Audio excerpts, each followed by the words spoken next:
E se o futuro não estivesse sendo improvisado, mas calculado? E se os grandes acontecimentos globais fossem mais previsíveis do que imaginamos? Olha, essa é uma provocação de peso para a gente começar. Pois é, porque, sabe, quando a gente olha para as notícias todos os dias, a sensação que dá é de que o mundo é tipo uma série de acidentes caóticos. É crise econômica estourando de um lado, conflito surgindo do outro, logística quebrando, parece tudo completamente aleatório. Uhum. Dá muita vertigem mesmo. Mas o material que nós temos na mesa hoje sugere um cenário, assim, completamente diferente. A nossa exploração de hoje é uma jornada intelectual sobre como o poder e a sociedade estão mudando de forma sistêmica. Exato. E os documentos que baseiam essa nossa análise cruzam história, ficção científica, economia. E antes de mergulharmos nisso, acho que cabe um aviso de neutralidade bem importante aqui. Claro, manda ver. Esse material analisa governos, figuras políticas de vários espectros, sistemas globais inteiros. A nossa missão aqui não é tomar partido nem endossar líder A ou B, e muito menos validar teorias da conspiração. A gente vai manter um olhar estritamente analítico e neutro sobre o tabuleiro geopolítico usando as lentes desses autores. Perfeito, muito bem colocado. E para a gente puxar esse fio da meada, nós precisamos conhecer a história de um cara específico. Um professor que decidiu olhar para o passado usando equações. Isso, o famoso professor Zheng. A trajetória dele é incrível. Ele nasceu na China, foi criado em Toronto, no Canadá, e acabou se formando em Yale. Uma formação de altíssima elite, né? Pagas nas universidades americanas. E ele decidiu usar clássicos ocidentais para isso. A Ilíada, a Divina Comédia, Shakespeare. Ok, vamos desempacotar isso. Porque a grande descoberta dele não foi que os alunos adoraram as histórias, certo? Muito pelo contrário. Ele esbarrou num problema enorme. Aqueles alunos eram geniais em matemática, física, mas simplesmente não entendiam nada das obras. Faltava contexto histórico geral. Claro. Como é que alguém vai entender a política da Divina Comédia sem saber como era a Itália naquela época? Exato. Então a solução dele foi criar uma solução híbrida. Ele gravou 60 aulas de história, cobrindo da Era Glacial até a queda do Império Americano. Mas não foi uma aulinha chata de datas, sabe? Ele fundiu a psicohistória... Aquela do Isaac Asimov, da ficção científica. Essa mesma. A ideia de prever o comportamento de grandes massas usando matemática. Ele juntou isso com a teoria dos jogos do John Forbes Nash. Do filme Uma Mente Brilhante. Isso. Aquele conceito de buscar ganhos cooperativos em vez de só pensar em jogos de soma zero. Caramba, eu fiquei fascinado com isso. Porque, aplicando esse método, as fontes mostram que ele fez previsões, assim, assustadoras de tão precisas. Coisas como a primeira vitória do Trump e até a guerra direta entre Israel e Irã. Sim. Tudo isso com muita antecedência. É o que ele chama de história preditiva. O método dele se resume na seguinte frase: quando padrões se repetem, o futuro começa a deixar rastros. Tá, mas como exatamente ele visualiza esses rastros? Porque a resposta que o material traz vem, curiosamente, de Hollywood. Sim, ele usa a cultura pop. E o exemplo de Star Wars, o episódio 1, A Ameaça Fantasma, é genial. Ele usa a ficção científica para explicar manobras geopolíticas reais. Ele foca no senador Palpatine, né?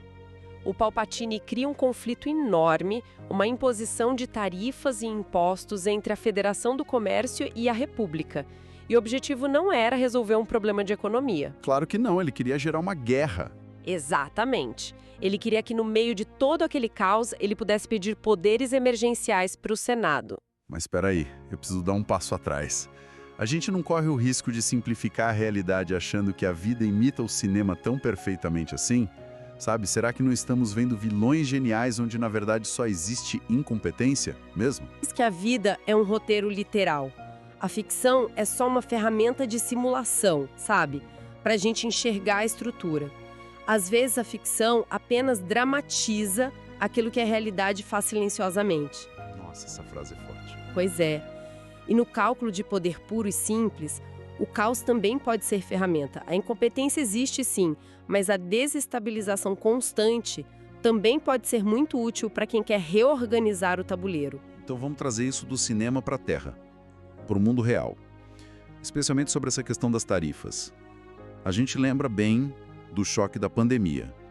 A cadeia de suprimentos global simplesmente travou. Tinha container da China que custava $2.000, pulando para 20 mil. Foi um abalo sísmico na logística. E a resposta dos Estados Unidos foi repensar tudo. Tentar trazer as indústrias de volta, o famoso reshore, ou produzir em países aliados, o friendshoring. Tudo isso na base de imposição de tarifas pesadas. Só que aí o Zhang entra com os cálculos dele e diz que, segundo a teoria dos jogos, tem 70% de chance dessa política de tarifas falhar na intenção primária. 70%. Porque, olha, quando você começa a barrar e sancionar todo mundo, você quebra a ordem mundial baseada em regras. Autores como Henry Kissinger e o Ray Dalio explicam bem isso. Os Estados Unidos, até então, garantem a paz, a Pax Americana, e em troca todo mundo usa o dólar. Mas aí quando países tipo Rússia, China, Irã começam a tomar sanções pesadas e não podem mais usar o dólar, eles não vão simplesmente cruzar os braços, certo? Claro que não. Eles constroem uma alternativa. Eles vão para os BRICS, criam novos sistemas financeiros. E aí a gente percebe que o objetivo das tarifas podia ser só forçar uma negociação global, mas o efeito prático, o efeito colateral, é muito maior. O mundo não está apenas mudando de líderes, está mudando de estrutura. E que estrutura, viu? O material aponta que a gente está saindo da era do Estado-nação clássico e indo para algo chamado de tecnatos. Ah, aqui é que a coisa fica realmente interessante.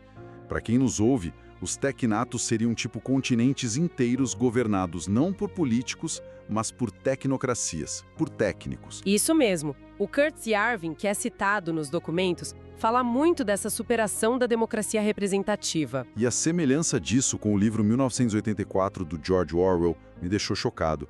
No livro, o mundo também é dividido em 3 megablocos, né? Eurásia, Lestásia e Oceania. É um paralelo assustador. E o material defende a tese de que certas elites veem o progresso nascendo justamente desse choque, dessa fragmentação. Toda a ordem nasce de uma reorganização. Eles precisam que o modelo antigo fale para instaurar o governo dos técnicos. Ou seja, o poder do futuro pode não vir apenas de governos, mas de quem controla os sistemas. A infraestrutura em si vira o governo. Exatamente. E dentro desses sistemas, a estrutura social seria muito rígida. Os autores preveem 1% no controle total, que seria o partido interno. Depois, 9% de gestores, o partido externo. Os programadores, os engenheiros, né? Isso. E os 90% restantes da população ficam lá na base da pirâmide. Tá, mas como é que se mantém 90% das pessoas controladas num sistema assim? Porque a força bruta não escala desse jeito. Não escala mesmo. E a resposta deles está na governança tecnológica. O uso de crédito social aliado a uma renda básica universal. Uma população pacificada, sem posses, vivendo de assinatura e mesada de Estado. E se conectarmos isso a um cenário mais amplo, o alerta é sobre a perda completa de autonomia. Quando a sobrevivência depende do sistema, a liberdade se torna negociável. E aí, quem discorda de algo perde o acesso ao supermercado porque o algoritmo bloqueou a conta. É bizarro. Quem controla os sistemas influencia a realidade de um jeito muito íntimo. Sem dúvida. Diante disso tudo, qual é a saída? Porque as fontes falam do que as pessoas que entendem isso estão fazendo agora, o que os bilionários ensinam para os próprios filhos. Tem um tripé de sobrevivência muito claro nos arquivos. O primeiro pilar é a independência física, focada na produção de alimentos. E não é só plantar tomate na varanda, né? O dossiê cita tecnologias agrícolas, Embrapa, captação de água, permacultura pesada. Exato, é dominar o recurso primário. O segundo pilar é a tecnologia. A inteligência artificial não pode ser ignorada. Você precisa dominar a IA antes de ser dominada por ela. E o terceiro pilar me surpreendeu muito. Filosofia. Não é luxo acadêmico. A filosofia entra como um mecanismo de defesa vital. Ela serve para simular problemas eticamente, para evitar que a gente tente consertar um problema ruim, criando uma tecnologia que causa um problema ainda pior. Faz todo sentido, porque resumindo isso, em tempos de transformação, a autonomia será uma das maiores riquezas. E a filosofia é a autonomia do pensamento. Sim, e protege contra a passividade, que é o grande perigo aqui. O sistema te dá tanto conforto, tudo é tão prático que você para de questionar. E aí entra aquela reflexão central, maravilhosa no material. O maior controle não acontece quando alguém prende seu corpo, mas quando deixa de questionar. A armadilha real é o conforto absoluto. É por isso que não se trata de ter medo desse futuro tecnocrático, mas sim de entender as peças do tabuleiro agora. O futuro favorece quem entende o presente. E isso exige da gente, assim, uma pausa para pensar mesmo. Para quem está ouvindo a gente agora, vale a pena se perguntar: nós estamos entendendo os sistemas que moldam o mundo hoje? Nós estamos preparados para essas mudanças estruturais tão profundas? Nós ainda pensamos por nós mesmos ou a gente está só reagindo aos estímulos do algoritmo? São perguntas pesadas. E para a gente não perder a linha de racionalidade, o objetivo de mergulhar nesse dossiê não é virar paranoico achando que é tudo uma conspiração, sabe? Claro, nem a paranoia, nem a ingenuidade de achar que tudo vai se resolver sozinho. Exatamente. A ideia é ter clareza analítica e responsabilidade. Com certeza. E, para fechar essa nossa jornada intelectual de hoje, a grande reflexão que a gente tira de tudo isso, das tarifas até a inteligência artificial, é a seguinte: talvez o maior desafio do futuro não seja sobreviver à tecnologia, mas permanecer humano em meio a ela. Brilhante. Assina embaixo. Se essa nossa conversa de hoje mexeu com as suas engrenagens, se te fez pensar fora da caixa, certifique-se de se inscrever e ativar o sininho para não perder as nossas próximas análises profundas. E para quem quiser continuar essa discussão e explorar ainda mais, o convite está abertíssimo para entrar na nossa comunidade até a última página. O link está logo aqui embaixo na descrição. A gente se vê lá. Até a próxima exploração.